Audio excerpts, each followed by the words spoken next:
Malta TV is live here at ICE London 2019, and I have some very special guests joining me here today. I'm joined by Honourable Silvio Schimberi, Junior Minister for Financial Services, Digital Economy and Innovation. I'm also joined by Ivan Felletti, who is Head of Gaming Malta, and finally, but not least, it's Heathcliff Maruja, who is CEO of MGA. Now, thank you so much for joining me here today.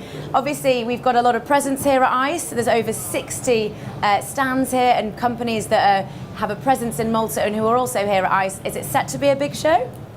Yes, well, I think ICE for Malta is always very important because obviously because of the industry we have, the iGaming industry is very strong in Malta. So here it's impressive to see that such a small country we always top the charts in terms of the presence. Yeah, absolutely. And this morning we've already had a walk around and you've been visiting lots of the stands.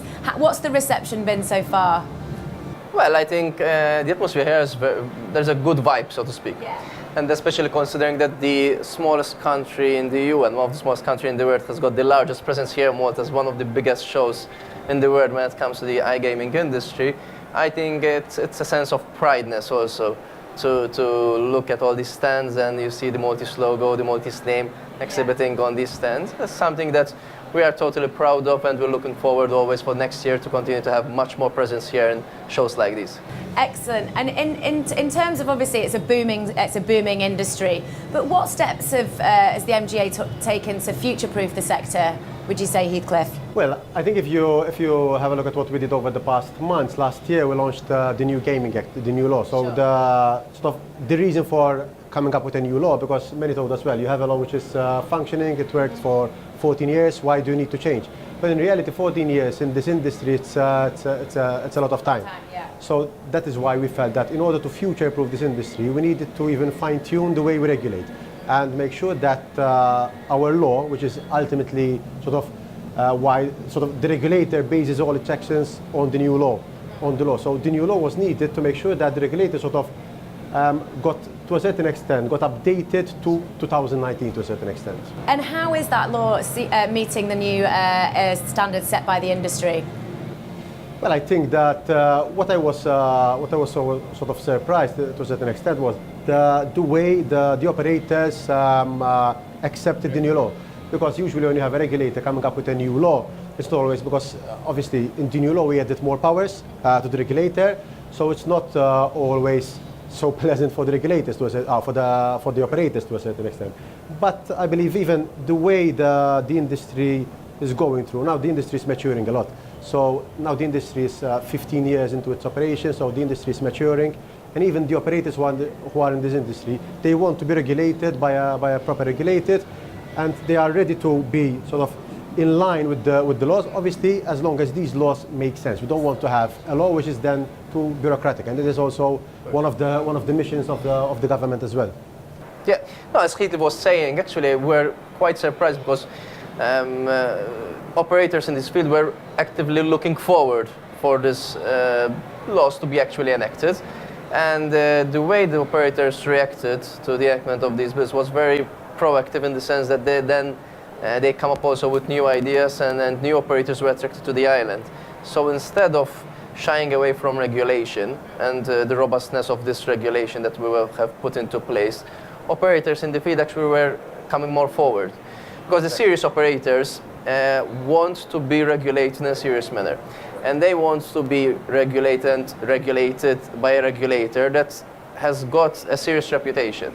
So when they go abroad to other countries and say that they have got a Malta Gaming Authority license, they would open the door for them to be able to operate in that particular country as well. So we do not see Malta as in terms of size of the island, but actually in terms of reputation that we have of the regulator of the island. And that is why then it will put us in a situation to look into other new areas. For example, together with Ivan and Gaming Malta, we are looking into other new ancillary activities related to gaming then. Absolutely. You're spearheading new sectors, aren't you, within innovation? We're very excited about it. Yeah. So also when it comes to ICE, the experience here today has been the ecosystem has come to life again. And I think also with future-proofing the industry, it's given a lot of the operators and the consultants a new lease of life. and there's an extra step in the pace, when it comes to innovation and all of this. And they're telling us this, the fact that there's a very, pro-business approach, but also having a very serious regulator meets, all the right requirements for balance, even for investing in other companies and in products and in innovation. We're also looking at also joining the dots here. So when it comes to iGaming, we're looking at how esports could play an important part in that. So we are very ambitious about our plans on esports in Malta. We want to see, Malta as an esports hub, and we also feel that the iGaming platforms can actually converge also within, the esports field. So what's your vision to keep Malta ahead of the curve when it comes to sort of these new innovations and new sectors that you're breaking into? Well, I think the trick is to continue to reinvent ourselves. So even when, for example, we look at what Malta did last year when it comes to new innovative technologies, for example, in DLT or blockchain, the idea is to not only enter into new innovative areas, but also to disrupt ourselves. So as a government, we are not shying away to look into areas that are, for example, too innovative or disruptive for other governments. Actually, we are embracing technology and we're looking to disrupt the modus operandi of traditional, so to speak, government. So we look more, the way we work, we look more like operate a company rather than a government, in the sense that we, even as Heathcliff mentioned before, although we were already the largest regulator when it comes to gaming in EU, sometimes people tell you, look, never change a winning horse. But in our case, we try to reinvent ourselves to keep on winning. Because that's the only way to really future-proof. As I believe we were discussing a bit earlier as well. For us, and this is what I honestly believe, that whether sort of for other countries, other bigger countries, for them being innovative can be an option. For us, it's not optional. For us, we know that we are a small country, and the only way for us to keep going is by being innovative. And we've seen a number of even international reviews whereby they said, well, they consider Malta as the innovator in the Southern Europe part of the world, and that is truly what we are. We believe that we are innovators, and this is our only future proofing for the country. Our only way forward for the country is by being innovative. Absolutely, and obviously it's not just innovation, there's also consumer responsibility, and how is the MGA ahead of the curve on that? How are you embracing those issues? Well, for us as a regulator, obviously one of the main pillars of our existence is actually to protect the players. And responsible gaming. And responsible gaming, and then we are working on two projects on two fronts. The first on responsible gaming per se, we have what we call the unified self-exclusion.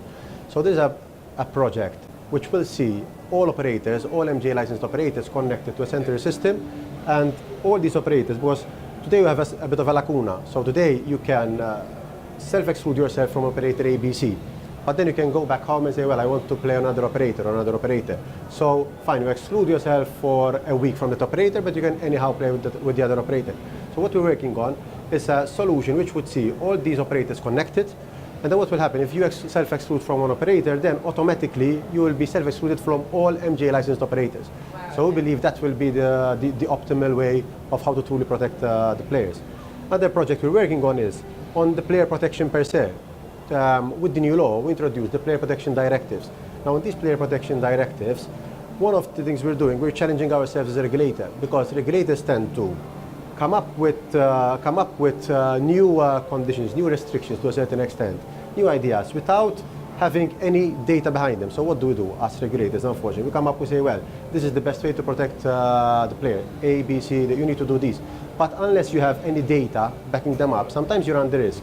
For example, one of the things we're challenging ourselves on is, for example, the session limits. One of the things all the regulators impose on operators is that you need to give the possibility to a player to do a session limit. A session limit says, so if you are a player, you say you can you can pose a limit which would see you playing, for example, for 2 hours. Then when the 2 hours elapse, you won't be allowed to play. But what we've been noticing once we started looking at the data is that what happens is that in the last 15 minutes, once the player starts realizing that the 2 hours, for example, are elapsing very soon, they start doubling their bets. Yeah. So in reality, it's having the opposite effect. So our objective was to make sure that we give the possibility to players to sort of protect themselves. In reality, it was having the opposite effect, because in the last 15 minutes, it's proven that they are betting more.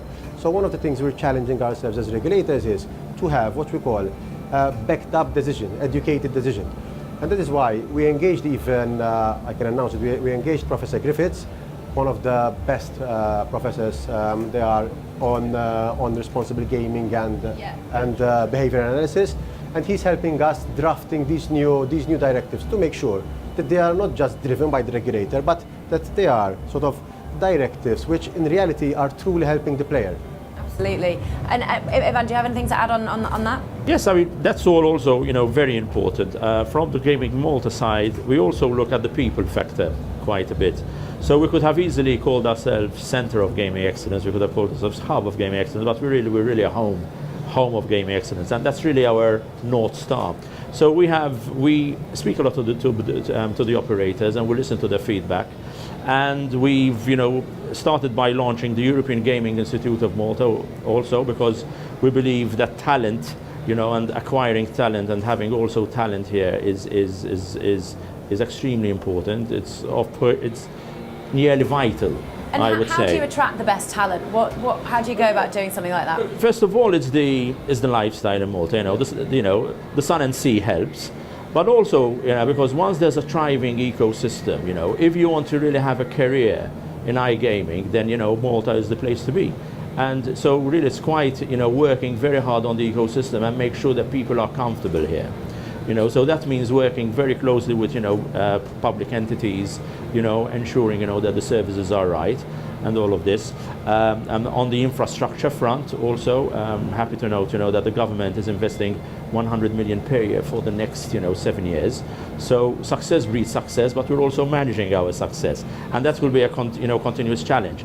And also the fact that Honourable Schembri here is also spearheading all the blockchain efforts, because ultimately it all comes down underpinned by that, right? And speaking of challenges, obviously one of the challenges has been irregular activities, and I know that you've started a collaboration with the Italian authorities on that.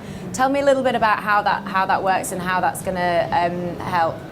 Well, on details, Heathcliff then will expand further, but rather than details, what is more importantly is that, as you can see, we have both the promotion side and the regulation side, that they actually understand the industry. Even from a government perspective, it is not very easy for other countries to find politicians, regulator, and the promoter in sync, that they actually understand the industry. So you all get on, actually? Do you all get on? How often are there arguments? Heathcliff is the headmaster. I'm the fun one. But Silvio keeps us in track. Actually, this is a good point, because the arguments that we have actually is on how to better the product, on how to better the industry, how to better work together as well. Yeah, but that's natural for us. We cannot do otherwise. I mean, we are a small country. We don't have oil. We don't have natural resources. We have only our people to bang on.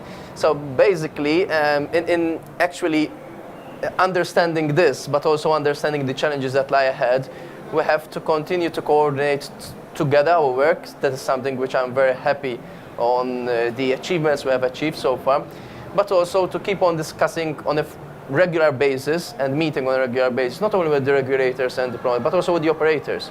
So I think it's very hard to find another experience in another country where an operator would ask for a meeting, for example, with the minister, and they get a meeting within a few days. Sure. And the same for the regulator. So the experience that I receive when I speak to operators, I always have this nice experience that look, the regulator is very accessible. We ask for a meeting with the CEO, with the other people working in the industry, and the regulator actually sits with us and speak with us and try to address the issues that we have. Also, when it comes to other MOUs and agreements, as Heathcliff might say, there are a lot of positive and nice news that we will announce soon as well.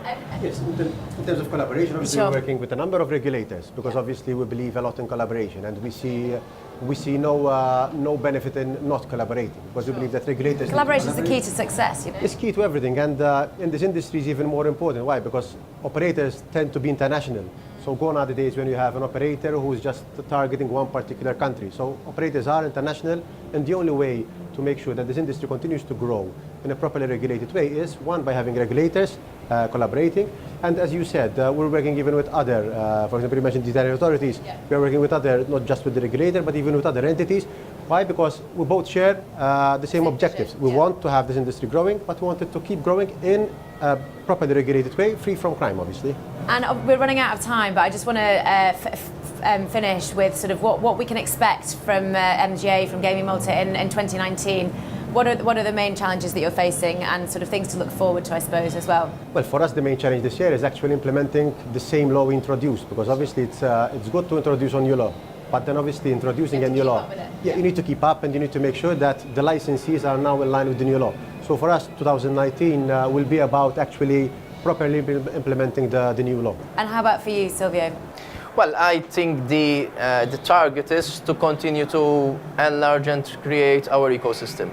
This is not just about gaming, this is also about creating new ancillary activities. So as Ivan mentioned just previously, we are speaking about now esports, about video gaming industry, about more products of the iGaming industry, but also then in collaboration and including other activities such as DLT, blockchain into gaming.